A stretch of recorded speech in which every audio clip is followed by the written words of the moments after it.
So, weeds.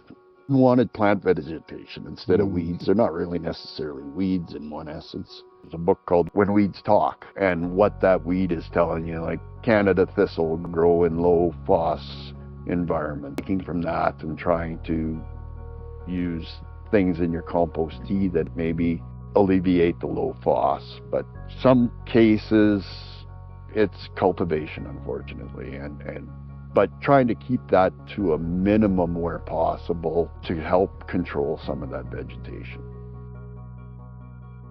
With oats, we try to tillage ahead, and then we try some type of seeding, pre-emergent type of tillage if we can as well, and then we row cultivate later on in the season. See more wild oats, I'm going to want to use the rod weeder ahead to try and knock some of that out. If more broadleafs coming, we might just use the harrows on the weeds. For in-crop, weeds do really tell us kind of the state where the land is at. And some years, if you get a lot of rain, a lot of heat, broadleafs just come like crazy. And I'm a little less concerned about gauging them for where the field is at. But when they start to get more thistle and wild oat pressure, then I know we've probably got to get the land back into maybe an alfalfa or a clover stand again. And regardless of how you farm, your management is directed by fertility and weed management if you're growing annual crops. Being that we do have a little bit less tools on the organic side, when the weeds start to show something, economics sometimes have to take a secondary role, and you have to just do what you need to do to get that land into condition. We're always balancing having enough acres in production to generate enough income, and balancing that with yielding soil and reducing weeds.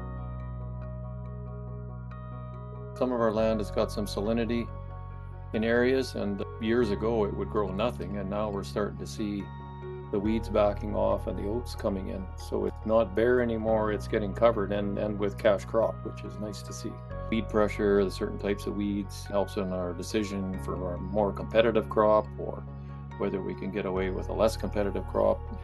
And then we had all our cash crops underseeded with cover crops this year, take up the slack for the weeds. We rotate like a legume, try in the next year we'll put a cereal in, or the brassica. And we underseed with clover every 3 or 4 years, so we use that as well. And then we've been taking the clover off for seed, try that out, so we have some stubble left to seed into, and striving to have something green on that land as long as possible. That's our goal. And trying to minimize the tillage, which is a challenge for an organic farmer. So we're working our way through that process, and we still use tillage, of course, in the spring and that to reset weeds and that, but we're trying to get it down to one pass, I guess, in the spring. But it's not always one pass per season. Like this year we did have to till it because it had some wild mustard coming on it. And then still got some Canada thistle, not huge issues, but we can see that there's still some signs of compaction there with that. And we've got some Russian thistle indicating some mineral deficiencies as well, right? So we're looking at that and addressing that as much as possible. Some kochia in areas. It seems to be pockets. And when I went around with my penetrometer and making some observations, it was always, there was a lot more compaction wherever there was kochia.